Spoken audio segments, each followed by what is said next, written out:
Hello बच्चों, नमस्कार। Electrical machine series में आज का हमारा टॉपिक है armature winding of DC machine. बच्चों, पिछले वीडियो में हमने डीसी मशीन के आर्मेचर कोर के बारे में डिटेल में समझ लिया था और जैसा कि मैंने आपके साथ प्रॉमिस किया था कि अगले वीडियो में हम आर्मेचर के सबसे इंपॉर्टेंट पार्ट यानी आर्मेचर की वाइंडिंग की बात करेंगे। तो आइए आज के वीडियो में हम आर्मेचर वाइंडिंग के बारे में डिटेल में समझते हैं।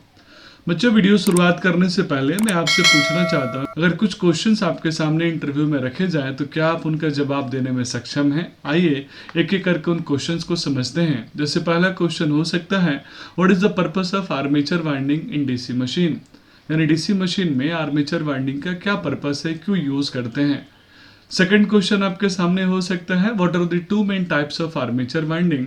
यानी आर्मेचर वाइंडिंग मुख्य दो प्रकार के कौन कौन से हैं?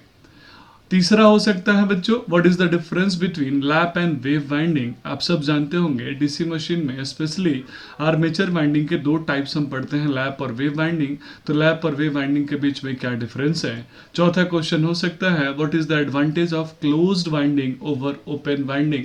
यानी आर्मेचर वाइंडिंग के दो और टाइप्स होते हैं, क्लोज वाइंडिंग और ओपन वाइंडिंग।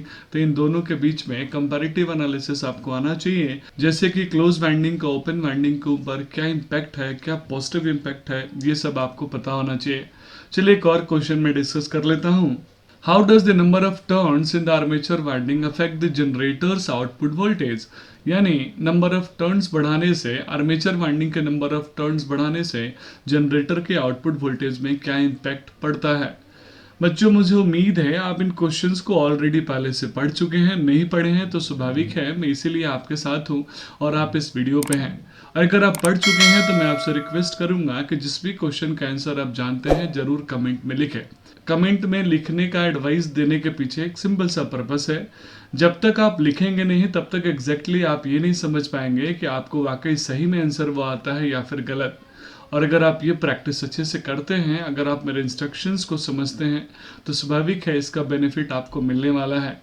बच्चों, अगर आप इस क्वेश्चन का आंसर लिख चुके हुए हैं तो आइए हम आगे बढ़ते हैं और मैं वादा करता हूं कि वीडियो के एंड तक आप इन सभी क्वेश्चंस का आंसर अच्छे से दे पाएंगे और साथ में हम लास्ट में इसका क्वेश्चन आंसर डिस्कशन भी करेंगे। चलिए बच्चों, हम सबसे पहले समझते हैं आर्मेचर वाइंडिंग है क्या। वाइंडिंग यहाँ सिंपल कंडक्टर को रिप्रेजेंट कर रहा है। यानी आर्मेचर वाइंडिंग एक कॉइल है या फिर मैं बोल सकता हूँ एक इंसुलेटेड कॉपर वायर है जिसको हम रोटर के आर्मेचर के स्लॉट्स में वाउंड करते हैं। आप यहाँ पिक्चर में देख सकते हैं कि ये रोटर है जिसको हम आर्मेचर बोलते हैं। आर्मेचर का एक कोर है और दो कोर के बीच में हमने ग्रुप्स बनाए हैं, स्लॉट्स, और इन्हीं स्लॉट्स पे हम जो वाइंडिंग पैक करते हैं that is called armature winding या आर्मेचर का वाइंडिंग। बच्चों, आर्मेचर वाइंडिंग को हम ऐसे भी मेंशन कर सकते हैं कि the insulated conductors housed in the armature slots are suitably connected and this is known as armature winding. बच्चों, आप समझते हैं कि आर्मेचर वाइंडिंग का रोल क्या है, क्यों लगाते हैं आर्मेचर वाइंडिंग? तो बच्चों, यहाँ आर्मेचर वाइंडिंग का रोल मैं आपको मोटर और जनरेटर दोनों के रिस्पेक्ट में बताऊंगा। सबसे पहले अगर मैं मोटर के रिस्पेक्ट में आर्मेचर वाइंडिंग के रोल की बात करूं तो बहुत सिंपल तरीके से हम समझ सकते हैं। जब हम आर्मेचर के कंडक्टर में करंट को पास करते हैं तो वहां जो मैग्नेटिक फील्ड डेवलप होती है वो ऑलरेडी स्टेटर के एग्जिस्टिंग मैग्नेटिक फील्ड के साथ यानी स्टेशनरी मैग्नेटिक फील्ड के साथ इंटरेक्ट करती है और वहां पे मैकेनिकल टॉर्क डेवलप होता है जिसकी वजह से हमारा आर्मेचर यानी रोटर रोटेट करना स्टार्ट करता है। तो अगर मेरे पास आर्मेचर वाइंडिंग नहीं होगी तो स्वाभाविक है वो करंट जो हम देना चाह रहे हैं हम नहीं दे पाएंगे और जब तक हम करंट नहीं देंगे तब तक current carrying conductor magnetic field के साथ इंटरेक्ट नहीं होगा और रोटेशन यानी टॉर्क डेवलप नहीं होगा। बच्चों, अगर हम आर्मेचर वाइंडिंग का रोल जनरेटर के रिस्पेक्ट में बोले तो बहुत सिंपल सा एक्सप्लेनेशन है कि आर्मेचर वाइंडिंग जब रिवॉल्व होगा जनरेटर में, जब हम मैकेनिकल एनर्जी इनपुट देंगे तो जब रोटर रोटेट होगा तो वो स्टेशनरी मैग्नेटिक फील्ड को कट करेगा। यानी armature winding cuts magnetic flux और उसके बाद वो फैराडे के इलेक्ट्रोमैग्नेटिक इंडक्शन लॉ से ईएमएफ को इंड्यूस्ड कराएगा। मीन्स मैं बोल सकता हूँ कि जनरेटर के केस में finally mechanical power electrical power में कन्वर्ट हो जाएगा। तो बच्चों, आर्मेचर वाइंडिंग का मोटर और जनरेटर दोनों के रिस्पेक्ट में आपने रोल अच्छे से समझ लिया। आइए हम आगे बढ़ते हैं और समझते हैं कि आर्मेचर वाइंडिंग को हम रोटर पे ही क्यों रखते हैं। ऐसा सवाल आपके मन में भी आया होगा कि सर हम क्या आर्मेचर वाइंडिंग को एसी मशीन की तरह स्टेटर पे रख सकते हैं, क्योंकि इतनी बल्क अमाउंट और बल्क क्वांटिटी में कंडक्टर को रोटर पे वाउंड करना और इतने हेवी रोटर को रोटेट कराने से बेटर है हम क्यों ना उसको स्टेटर पे रखें, ताकि ऑपरेशनल कॉस्ट भी मिनिमम हो, लॉसेस भी मिनिमम हो और मेंटेनेंस करना भी आसान हो। बच्चों इसका एक सिंपल सा रीज़न है और वो रीज़न है कम्यूटेटर। जैसा कि आप जानते हैं मैकेनिकल कम्यूटेटर एक रोटरी स्विच है। रोटरी स्विच का मतलब ये होता है कि जब तक ये रोटेट नहीं होगा तब तक ये एसी को डीसी या डीसी को एसी में कन्वर्ट नहीं करेगा। और इसी रोटरी स्विच की वजह से मुझे अपने मेन वाइंडिंग यानी आर्मेचर वाइंडिंग को कहाँ रखना पड़ता है बच्चों? रोटर पे रखना पड़ता है।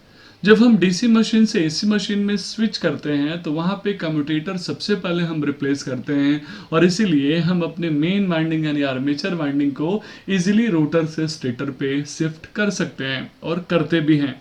तो यहाँ मैं बोल सकता हूँ बच्चों कि आर्मेचर वाइंडिंग जो डीसी मशीन में हम यूज़ करते हैं वो रोटर में इसलिए रखते हैं ताकि कम्यूटेशन प्रोसेस को आसानी से इफेक्टिवली हम परफॉर्म कर सकें, क्योंकि ये मैकेनिकल कम्यूटेटर है और जब तक ये रोटेट नहीं होगा तब तक ये अपना काम नहीं करेगा। अब आइए बच्चों हम आर्मेचर वाइंडिंग के टाइप्स के बारे में पढ़ते हैं। ऐसे तो आर्मेचर वाइंडिंग के बहुत सारे टाइप्स हो सकते हैं, लेकिन यहाँ मैं कुछ इंपॉर्टेंट टाइप्स की बात करता हूँ, जैसे क्लोज्ड वाइंडिंग और open winding. Similarly closed winding में मैं लैप वाइंडिंग और वेव वाइंडिंग का भी चर्चा करूंगा। आइए बच्चों सबसे पहले हम समझते हैं कि आर्मेचर वाइंडिंग के क्लोज वाइंडिंग का क्या मतलब है।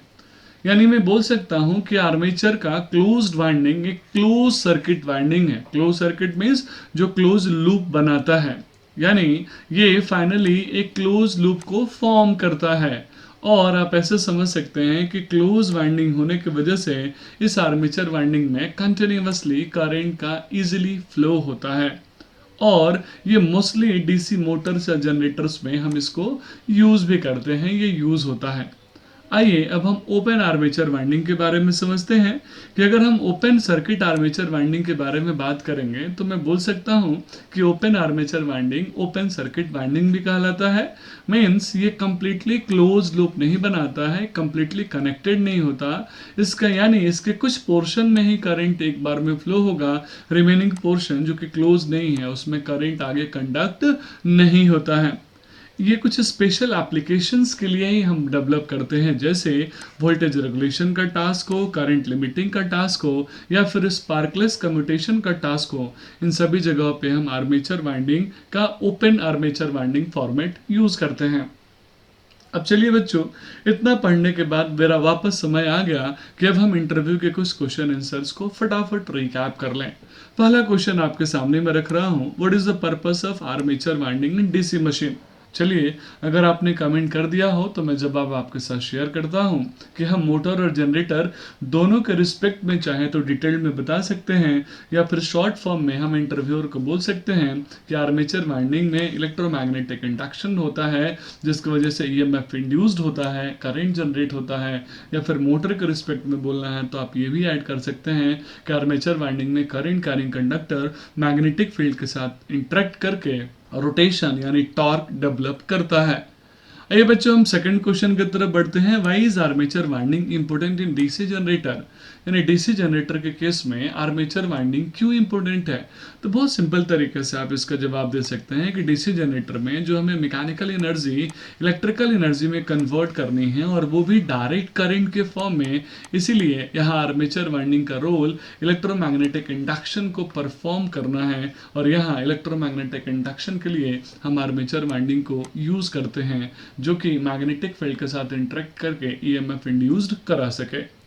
तीसरा क्वेश्चन समझते हैं बच्चों, how does armature winding affect the performance of DC motor. यानी आर्मेचर वाइंडिंग डीसी मोटर के परफॉर्मेंस को कैसे अफेक्ट करता है। तो बहुत सिंपल सा जवाब है कि जब हम डीसी मोटर के रिस्पेक्ट में बात करेंगे तो हम बात करेंगे स्पीड की, बात करेंगे टॉर्क की और बात करेंगे एफिशिएंसी की। यानी आर्मेचर वाइंडिंग जितनी अच्छी होगी, स्पीड, टॉर्क और एफिशिएंसी उस मोटर का उतना बेहतरीन होगा, उतना अच्छा होगा। अब बच्चों इंटरव्यू क्वेश्चन आंसर के साथ साथ अब टाइम हो गया है कुछ एमसीक्यूज को भी प्रैक्टिस करने का। मैं आपसे रिक्वेस्ट करूंगा कि आप वीडियो को पॉज करके जरूर एमसीक्यू का आंसर कमेंट पहले करें। What types of armature winding is used for the high current and low voltage application? यानी हाई करंट और लो वोल्टेज एप्लीकेशंस में किस तरह का आर्मेचर वाइंडिंग हम यूज करते हैं। 4 ऑप्शन आपके सामने हैं, wave winding, lap winding, closed winding, open winding. मैं आपसे रिक्वेस्ट करूंगा कि आप एग्जैक्ट और करेक्ट आंसर कमेंट बॉक्स में जरूर लिखें। अगर आपने आंसर लिख लिया है बच्चों तो आइए मैं आपके साथ आंसर डिस्क्लोज करता हूं, और वो है लैप वाइंडिंग। यहाँ आपके मन में एक सवाल आया होगा कि सर आपने तो लैप और वेव वाइंडिंग के बारे में नहीं पढ़ाया होगा।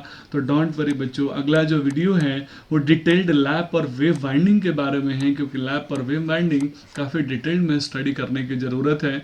वहाँ मैं ये ट्रिक भी आपके साथ शेयर करूँगा कि कैसे लैप मीन्स LAP यहाँ ए नंबर यानी number of parallel path number of pole के बराबर होता है, और कैसे L को हम लूप बोल के यानी स्ट्रिक से कैसे हम लो वोल्टेज हाई करंट याद कर सकते हैं।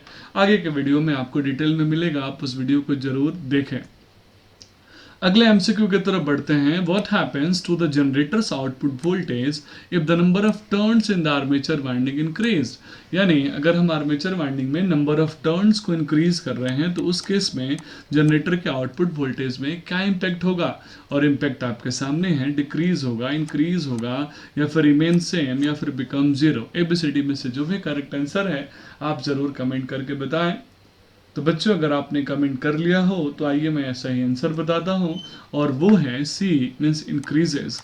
अब इसका बहुत सिंपल सा फार्मूला है। जनरेटेड EMF का जो फार्मूला होता है DC जनरेटर के केस में मैंने आपको पहले पढ़ा दिया है, आप उस वीडियो को रीचेक कर सकते हैं। That is 5Z NP upon 60A। यहाँ नंबर ऑफ टर्न्स N को रिप्रेजेंट कर रहा है, मीन्स इजी। अगर बाकी सारी चीज़ों को मैं कांस्टेंट मान लूँ तो इजी प्रोपोर्शनल टू N, यानी नंबर ऑफ टर्न्स अगर आप बढ़ाते हैं तो जनरेटेड EMF क्या होगा बच्चों, इंक्रीज होगा, यानी C is the correct answer. बच्चों मुझे उम्मीद है आपको ये वीडियो अच्छे से समझ में आया होगा। आप इंटरव्यू क्वेश्चन के साथ साथ MCQs को भी प्रैक्टिस कर लिए होंगे। बच्चों आप चैनल के डिस्क्रिप्शंस में डिटेल्स में MCQs के और भी वीडियोस देख सकते हैं, और साथ में मैं कम्युनिटी कमेंट में डिस्कशन में मैं आपके साथ MCQs ऑलरेडी शेयर करता हूँ, आप उसको डेली बेसिस पे जरूर अटेम्प्ट करें। अगले वीडियो में हम मिलते हैं बच्चों, जिसमें है लैप और वेव वाइंडिंग के बारे में काफ़ी डिटेल में पढ़ेंगे और समझेंगे कि लैप वाइंडिंग क्यों लो वोल्टेज हाई करंट के लिए यूज़ होता है, जबकि वेव वाइंडिंग जस्ट इसका वाइस वर्सा यूज़ होता है। मैं अपने बच्चों से बार बार रिक्वेस्ट चैनल को लाइक शेयर और सब्सक्राइब करने का इसलिए नहीं करता क्योंकि मुझे भरोसा है कि अगर आपको वीडियो अच्छा लगता है तो आप चैनल को लाइक शेयर और सब्सक्राइब जरूर करते होंगे। बच्चों खुद भी पढ़िए और अपने साथ वालों के साथ भी शेयर कीजिए, क्योंकि कहा जाता है शेयर फॉर केयर। आप अगर जिसकी केयर करते हैं उसके साथ अच्छी चीज़ें ज़रूर शेयर भी करते हैं। मिलते हैं बच्चों अगले वीडियो में, तब तक एंजॉय कीजिए। जय हिंद, जय भारत। हेलो बच्चों, नमस्कार। तो बच्चों इस वीडियो को एंड करने से पहले मैं कुछ लोगों को थैंक यू बोलना चाहता हूँ। मेरे चैनल पे सुपर थैंक्स का बटन भी ओपन है, प्लस चैनल को ज्वाइन करने का भी ऑप्शन खुला हुआ है। तो कुछ बच्चों ने वो सुपर थैंक्स से मुझे थैंक यू बोला है, तो उसके लिए बहुत बहुत धन्यवाद। लेकिन यहाँ मायने अमाउंट नहीं रखता, मायने आपका प्यार रखता है, जो आप हमारी मेहनत को समझते हैं और सपोर्ट करते हैं। और कुछ बच्चों ने उस ग्रुप को एक्सक्लूसिवली ज्वाइन किया है, तो स्वाभाविक है उस ग्रुप को ज्वाइन करने के बेनिफिट्स उसको अलग से मिलेंगे। इसी के साथ आज की मजदूरी यही खत्म करते हैं। अगर तुम्हें वीडियो पसंद आई तो लाइक मारो यार, तो लाइक मारो, और अगर तुम लोग नए हो तो सब्सक्राइब करो। वो जो लाल वाला बटन है उस पर फूट फेंक के मारो या फिर मोमबत्ती, मुझे नहीं पता, बस क्लिक हो जाना चाहिए।